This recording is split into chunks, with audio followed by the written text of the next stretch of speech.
खबर, देश में कोरोना ने एक बार फिर रफ्तार पकड़ ली है। 24 घंटे में 27,553 नए मामले सामने आ चुके हैं। 24 घंटे में 284 की मौत हुई है। ओमिक्रॉन के केसेस बढ़कर 1525 हो गए। एक्टिव केसों की संख्या फिलहाल 1,22,801 है।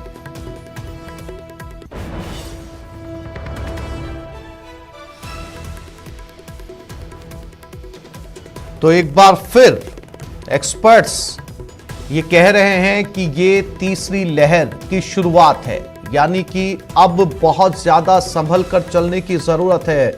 फिर से एक बार एहतियात बरतने की जरूरत है, क्योंकि जैसे जैसे केसेस बढ़ रहे हैं वैसे वैसे मौतों के मामले भी सामने आ रहे हैं। यानी कि साफ तौर पर देखा जा सकता है कि देश में तीसरी लहर ने दस्तक दे दी है और अब डेल्टा और ओमिक्रॉन मिलकर हमला कर रहे हैं।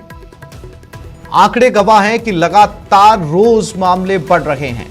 एक बार फिर से पूरा देश कोरोना की चपेट में आता हुआ 24 घंटे में 27,553 मामले देश भर में सामने आ चुके हैं और एक्टिव केस देश भर में 1,22,801 तक पहुंच गए हैं। इसमें से 9,249 लोग ठीक हुए हैं, यानी उन्होंने रिकवर किया है। फिलहाल लगातार आंकड़े बढ़ते हुए समय यही है एहतियात का। एक बार फिर से उन पाबंदियों को माना जाए, उन एहतियात को बरता जाए जो दूसरी लहर के बाद आम आदमी सावधान हुआ था और बहुत ही एहतियात के साथ बाहर निकलता था। एक बार फिर से वही शुरुआत।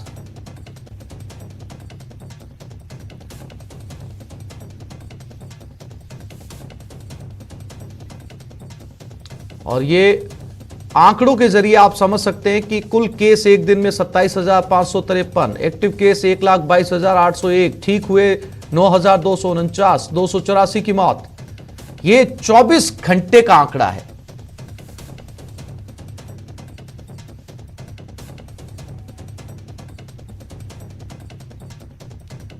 तो पूरे देश भर में कोविड के आंकड़े 1 लाख से पार जा चुके हैं, जिसमें लगभग सभी राज्य शामिल हैं और कई स्टेट तक, यानी लगभग स्टेट तक ओमिक्रॉन पहुंच चुका है। तो यह रफ्तार कम होने की बजाय अब तेज होती जा रही है। आंकड़े रोज बढ़ रहे हैं, इसलिए बहुत एहतियात की जरूरत है, संभलने की जरूरत है, क्योंकि अगर इन आंकड़ों को देखकर अभी भी नहीं संभले तो कल फिर बहुत देर हो सकती है। इसलिए वही प्रोटोकॉल, वही नियम, वही कायदे कानून अपनाने की जरूरत है जो दूसरी लहर के दौरान या उसके बाद अपनाए गए थे लंबे समय तक। राजीव तिवारी संवाददाता दिल्ली हमारे साथ जुड़ गए। राजीव, आंकड़े गवाही दे रहे हैं कि एक बार फिर से पूरा देश तीसरी लहर में दाखिल हो चुका है। समय आ गया है कि संभला जाए, वरना एक बार फिर से बहुत देर हो जाएगी। राजीव,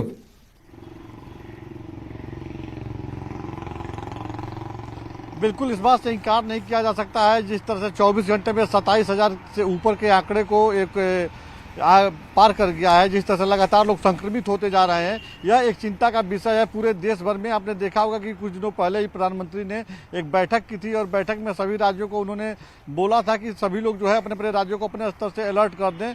जिसको लेकर के देखा जाए तो दिल्ली एनसीआर की अगर बात की जाए तो यहाँ पे दिल्ली में जो है नाइट कर्फ्यू चल रहा है और अभी जो नए साल का जो जश्न जो मनाने की लोगों ने तैयारी की थी उस पर पूरी तरह से पाबंदी थी।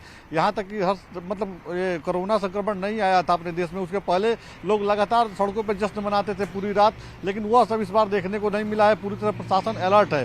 खुद दिल्ली के मुख्यमंत्री लगातार लोगों को अवेयर कर रहे हैं। वही स्थिति आप उत्तर प्रदेश में भी बना हुआ है, राजस्थान में बना हुआ है। जो भी एनसीआर का रीजन है लगातार लोग अवेयर कर रहे हैं। सबसे बड़ी बात है कि इसमें लोगों को खुद भी जागरूक होना है। अगर लोग जागरूक नहीं होंगे तो जो दूसरी लहर में जो कंडीशन बनी हुई थी वही स्थिति इस बार भी बन जाएगी, क्योंकि जो लगातार बढ़ते जा रहे हैं मरीजों की संख्या, यह चिंता का विषय है। लेकिन राजीव, सरकार की कोशिशें अपनी तरफ है।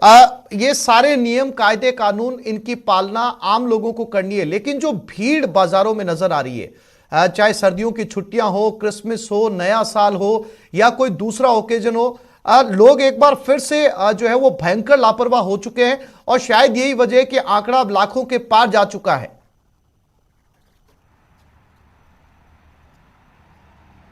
बिल्कुल, जिस तरह से आंकड़े लगातार बढ़ रहे हैं, आप दिल्ली एनसीआर की बात कीजिए तो जो यहाँ मार्केट है, जैसे सरोजनी नगर मार्केट है, वहाँ पे लोग ऐसे जा रहे हैं लोगों के अंदर डर नहीं है। तो यह एक चिंता का विषय है, सरकार के लिए भी चिंता का विषय है और आम नागरिक के लिए भी चिंता का विषय है। मान लीजिए सामने वाला तो सजग है, लेकिन कुछ लोग लापरवाही कर रहे हैं जिसकी वजह से बीमारी बढ़ रही है। तो इसमें जागरूकता ही सबसे बड़ा इसका इलाज है। सब हर लोग जागरूक रहेंगे तो बीमारी रुक जाएगी, लेकिन कुछ लोगों की लापरवाही की वजह से संख्या बढ़ रही है, जिस पर पूर्ण रूप से जो है प्रशासन एक्टिव है और कोशिश में यही है कि लोग जो है कोरोना प्रोटोकॉल जो है उसका यहाँ पे दिल्ली एनसीआर में लोग पालन करें उसका। जी राजीव, क्या ये मुमकिन है कि आंकड़े बढ़ते जाएं तो एक बार फिर से केंद्र या राज्य सरकारें उसी सख्ती को दोबारा लागू कर सकती हैं जो दूसरी लहर के दौरान की गई थी? क्योंकि अगर सिर्फ नियमों का हवाला दिया गया तो ये भीड़ कहीं से कहीं तक रुकती हुई नजर नहीं आ रही है। एक बार फिर से वक्त आ गया है राजीव कि उसी तरीके के सख्त फैसले लिए जाएं।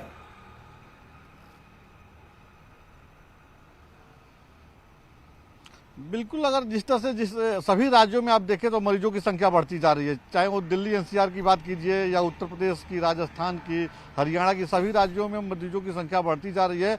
ऐसे में सरकार को कड़ा कदम उठाना ही पड़ेगा, सरकार की मजबूरी है, क्योंकि बहुत से ऐसे लोग हैं जो सब कुछ जानते हुए भी लापरवाही बरत रहे हैं, जिसकी वजह से दूसरा सामने वाला आदमी भी प्रभावित हो रहा है, जो कोरोना प्रोटोकॉल को फॉलो कर रहा है तो वो भी प्रभावित हो रहा है।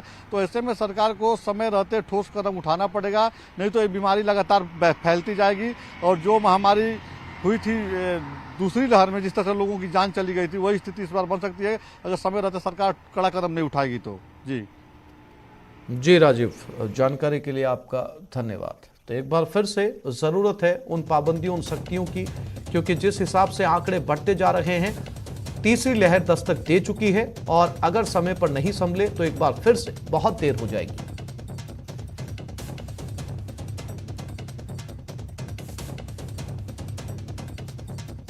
और बढ़ते कोरोना केसेस पर सीएम सख्त हैं। कोरोना को लेकर कल से प्रदेश में सख्ती होगी। सीएम गहलोत आज करेंगे वीसी के जरिए बैठक। राजनीतिक दलों के प्रतिनिधि के साथ ये बैठक की जाएगी। बैठक में शामिल होंगे एनजीओ, धर्मगुरु। मीटिंग के बाद कुछ अहम फैसले लिए जा सकते हैं।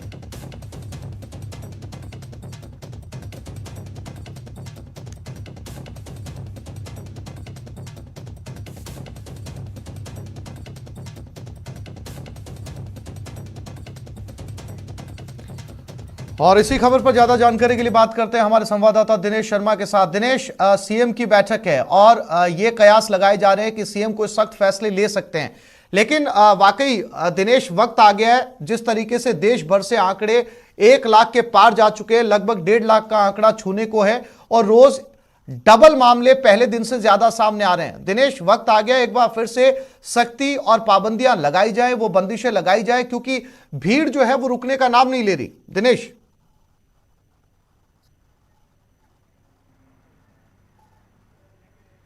बिल्कुल आसिफ, सही कहा आपने। देखिए, खतरा जितना बड़ा है, चिंता भी उतनी ही बड़ी है और सख्तियां तो करनी होगी। अगर सख्तियां नहीं की गई तो खतरा बहुत ज़्यादा बड़ा हो सकता है और प्रदेश को अगर सुरक्षित रखना है ओमिक्रॉन के खतरे से, कोरोना के खतरे से, तो निश्चित तौर पर जो है वो पाबंदियां लगानी होगी और पाबंदियां लगाने की दिशा में जो है प्रदेश आगे बढ़ रहा है।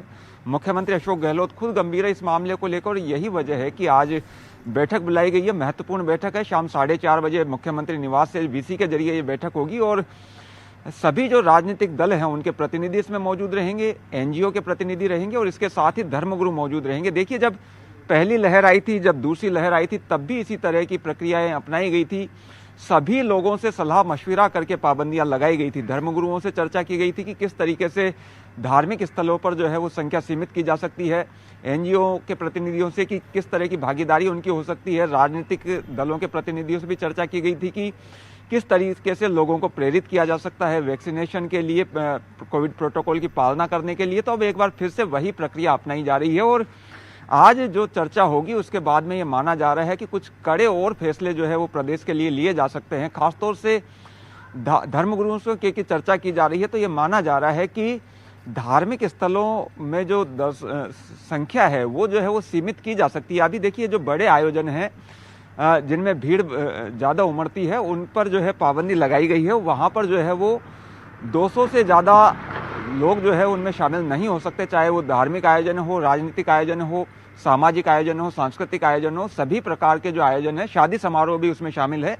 200 से ज़्यादा लोग जो है उसमें शामिल नहीं हो सकते। लेकिन तस्वीरें जिस तरह की आई है, आज ही हमने देखा है कि तस्वीरें धार्मिक स्थलों से जिस तरह की आई है, नववर्ष पे बड़ी संख्या में लोग उसमें उमड़े और बिना मास्क के उमड़े, तो ये जो है ये तस्वीरें चिंतित करने वाली है और इन पर जो है पाबंदियां लगानी होगी तो धार्मिक स्थलों पर जो है वो संख्या सीमित की जा सकती है। इसके साथ ही कल से जो है वो सख्ती बढ़ाई जानी है प्रदेश में। ये माना जा रहा है कि कोविड प्रोटोकॉल की जो है वो सख्ती से पालना करवाई जाएगी और इसमें किस तरीके से सामाजिक संगठनों की भागीदारी हो सकती है, इसे लेकर चर्चा की जाएगी। वैक्सीनेशन को लेकर सरकार सख्ती करने जा रही है। 31 जनवरी तक का समय दिया गया है। 31 जनवरी के बाद जो है वो कई तरह की बंदिशें लगाई जाएगी। जिन्होंने वैक्सीनेशन नहीं करवाया है उनके लिए कई तरह के लाभ जो है उन्हें मिलना बंद हो जाएंगे। तो इसे लेकर भी आज की बैठक में चर्चा की जाएगी और ये एक तरीके से अपेक्षा की जाएगी जो भी राजनीतिक दलों के प्रतिनिधि आएंगे, सामाजिक संगठनों के प्रतिनिधि आएंगे, कि वो लोगों को प्रेरित करें, उनकी ज़्यादा से ज़्यादा भागीदारी वैक्सीनेशन में हो। तो ये जो है वो सुनिश्चित करने के लिए ये बैठक बुलाई गई है और इसके साथ ही पाबंदियां जो है वो आज शाम तक जो है वो हमें कुछ और जो है प्रदेश में पाबंदियां कल से देखने को मिलेगी। अभियान भी जो है वो सरकार के स्तर पर चलाया जाना है कल से और उस अभियान के तहत कोविड प्रोटोकॉल की पालना सुनिश्चित करवाई जाएगी। सभी लोग मास्क लगाए। देखिए, मास्क को लेकर जो है वो प्रदेश में कानून भी बन चुका है, लेकिन पिछले दिनों में हम देख रहे हैं कि लोग बिना मास्क के नजर आ रहे हैं और बड़ी भीड़ में जो है वो बिना मास्क के लोग जो है वो देखे जा रहे हैं।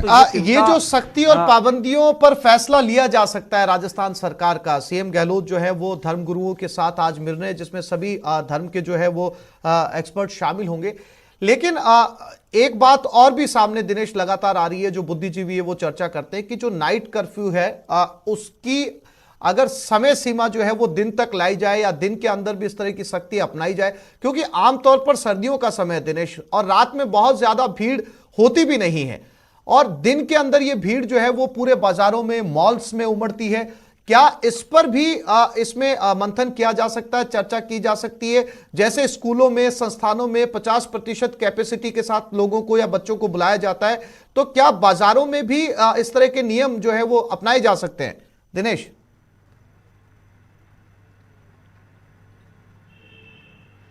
आप बिल्कुल देखिए, ये जो बैठक है ये खासतौर से इसी के लिए है। हालांकि अभी संख्या जो है वो सीमित नहीं की जाएगी जैसा मेरा मानना है बाजारों में, लेकिन कोविड प्रोटोकॉल की पालना जो है वो सख्ती से करवाई जाएगी। मुख्यमंत्री ने पिछले दिनों खुद ये ट्वीट किया था, ये कही थी ये बात कि जितना लोगों की जीवन बचाना जरूरी है, आजीविका बचाना भी उतना ही जरूरी है। सरकार अभी नहीं चाहती कि ज़्यादा जो है पाबंदियां बढ़ाई जाए, लेकिन कोविड प्रोटोकॉल की जो है वो सख्ती से पालना करवाई जाएगी और इससे लेकर कल से एक अभियान जो है वो शुरू किया जाएगा। विभिन्न विभागों की उसमें भागीदारी होगी और ये विभाग ये सुनिश्चित करेंगे कि जो भी लोग बाजार में जा रहे हैं, मॉल्स में जा रहे हैं, अभी भी जो गाइडलाइन आई है पिछले दिनों गृह विभाग की, उसमें ये प्रावधान किया गया है कि अगर कोई मॉल में जाता है, थिएटर में जाता है, किसी भी व्यावसायिक प्रतिष्ठान में जाता है या दुकानों पे कोई लोग जो है खरीदारी करने जाते हैं, तो ये सुनिश्चित किया जाए कि उसके वैक्सीनेशन हो चुका हो, दोनों डोज जो है वो लग चुकी हो। शैक्षणिक संस्थानों की अगर बात करें, वहां पर टीचिंग, नॉन टीचिंग स्टाफ, उनको जो है दोनों डोज अनिवार्य किया गया है। सरकारी कर्मचारियों के लिए दोनों डोज अनिवार्य की गई है। दिनेश, इंतजार करना होगा कि इस बैठक में किस तरह के फैसले राजस्थान सरकार ले सकती है, किस तरह की पाबंदियां लागू कर सकती है। नजर बनाए रखिएगा, समय समय पर आपसे अपडेट लेते रहेंगे। फिलहाल तमाम जानकारी के लिए आपका शुक्रिया।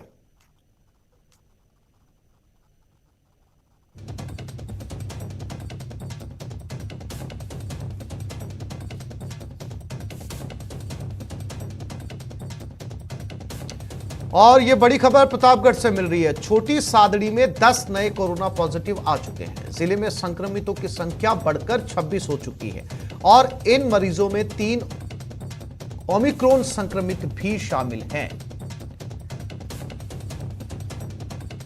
यानी आंकड़े लगातार बढ़ते हुए।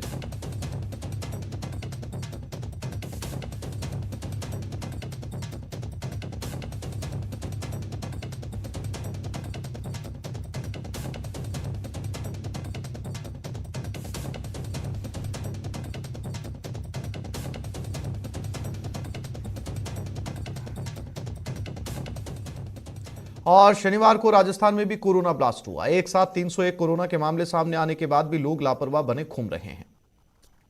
जैसलमेर के पर्यटन स्थलों पर इन दिनों सैलानियों की भीड़ देखने को मिल रही है। लोग बिना मास्क और सोशल डिस्टेंसिंग का उल्लंघन भी कर रहे हैं। न्यूज 18 संवाददाता श्रीकांत व्यास ने जब लापरवाह लोगों से मास्क को लेकर सवाल पूछे तो कुछ ने कैमरा देख मास्क पहन लिया और कुछ बहाने बनाते नजर आए।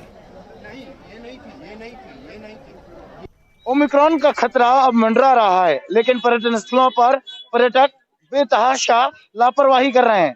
भीड़ समा नहीं रही है और 2 गज की दूरी तो दूर, लोग मास्क तक नहीं पहन रहे हैं। आप देखिए, इस वक्त हम गढ़ीसर सरोवर पर है और यहाँ की जो भीड़ है वो साफ बयां कर रही है कि किस तरह से जो है वो कोरोना प्रोटोकॉल की उल्लंघन किए जा रहे हैं। लोग जो है वो अब मुंह कैमरा आने पर ये तो मास्क लगा लेते हैं या फिर मुंह चुरा कर निकल जाते हैं, लेकिन ये पीछे की भीड़ साफ बयां करती है कि लोग किस तरह जो है वो लापरवाह है। भैया मास्क नहीं लगाया है, अभी निकल रहे। कोरोना से डर नहीं लगता? लग रहा है ना। लोगों का कहना है कोरोना से डर तो लगता है लेकिन मास्क नहीं लगाएंगे। कई और लोग भी लगा रखा है सर। कैसा लग रहा है कोरोना के बीच इस तरह लोग लापरवाही कर रहे हैं? सर बहुत बेकार लग रहा है। जो लोग इस तरीके से लापरवाही कर रहे हैं उनको अपने आप को, अपने परिवार की चिंता नहीं है, लोगों को देश की चिंता नहीं है, समाज की चिंता नहीं है। लोगों को एटलीस्ट अपने आप के लिए तो कम से कम सोचना चाहिए कि हम और हमारे बच्चे बीमार हो जाएंगे। बिना मास्क के नहीं घूम रहे यार, मास्क लगा के घूम रहे हैं।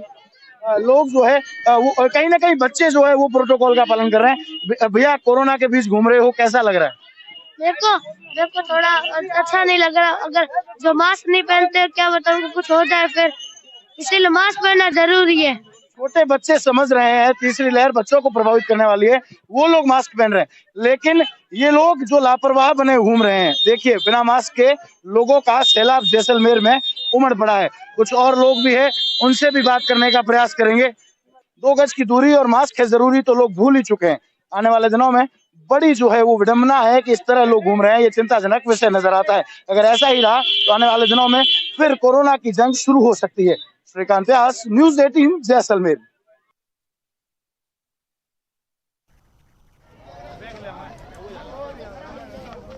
देश में कोरोना के नए वेरिएंट ओमिक्रॉन के मामले लगातार बढ़ रहे हैं। राजस्थान भी इससे अछूता नहीं है। बीती रात को राजस्थान में एक साथ 301 कोरोना के मामले सामने आए, लेकिन आम जन अभी तक सतर्क नहीं है। जैसलमेर में लोग सोशल डिस्टेंसिंग का ख्याल नहीं रख रहे। कोरोना गाइडलाइन की पूर्ण रूप से धज्जियां उड़ाई जा रही है। जिला प्रशासन और पुलिस विभाग भी कोरोना को लेकर उदासीन नजर आ रहे हैं। मास्क नहीं पहनने वालों के चालान तक काटे जा रहे हैं। हमारे संवाददाता श्रीकांत व्यास ने जब लापरवाह लोगों से मास्क को लेकर सवाल पूछे तो वो बहाने बनाते नजर आए।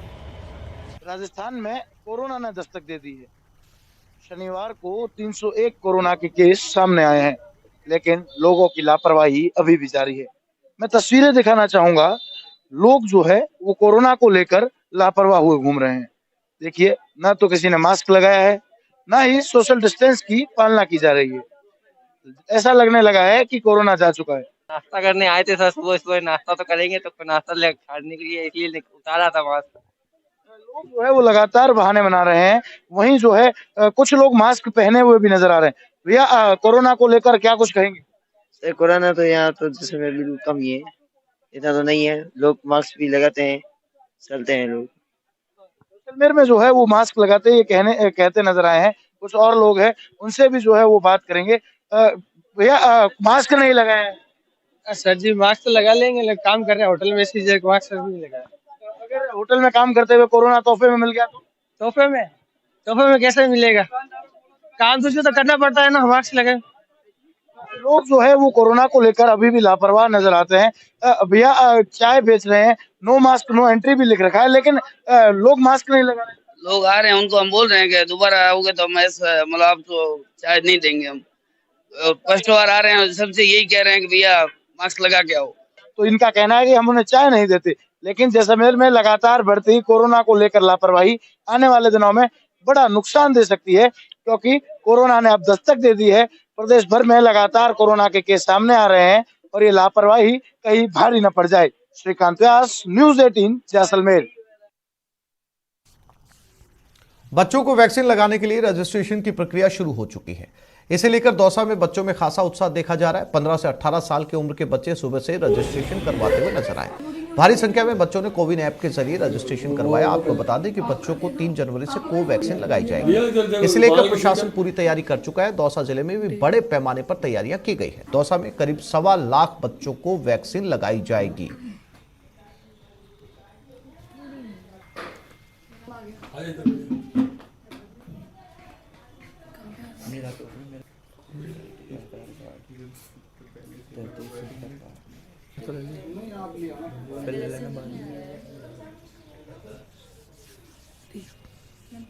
कोवैक्सीन।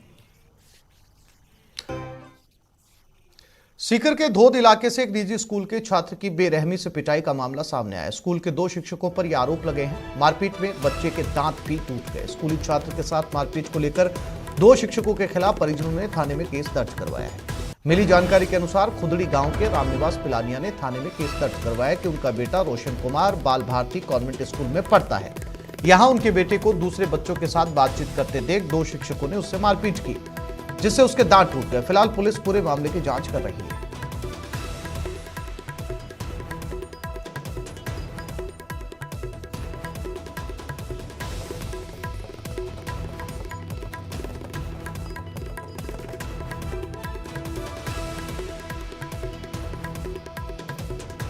कर रहा है अभी टीचर बाहर बोले आप दोनों खड़े हो जाओ। फिर इनके 3 डंडे मारे और फिर पीछे से एक इसके हाथ की मारी, जिससे ये गिरने की वजह से दांत, टीचर की पिटाई की वजह से 2 दांत टूट गए हैं।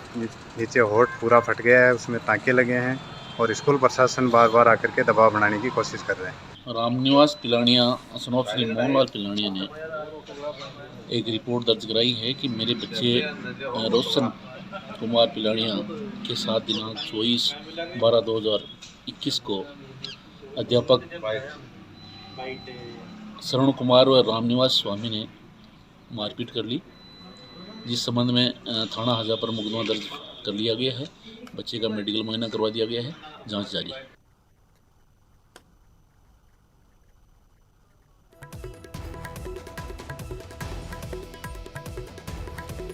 तो ये सीकर के धोद से खबर है, जहां पर माता पिता का आरोप है कि उनके बच्चे के साथ 2 शिक्षकों ने बेरहमी से पिटाई की, जिसकी वजह से उसके दांत तक टूट गए। पुलिस ने मामला दर्ज कर लिया है।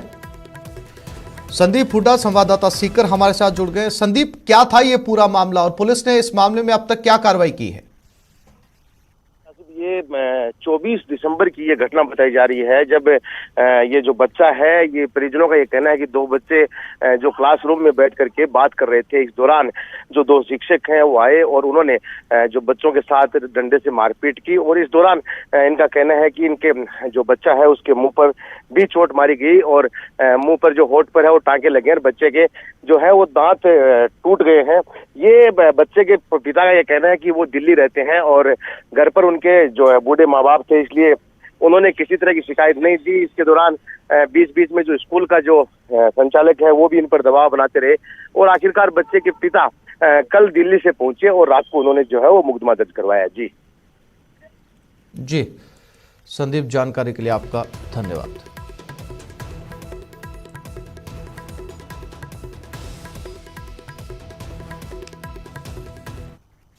एक और छोटे से ब्रेक के लिए रुक रहे हैं, जल्द लौटेंगे।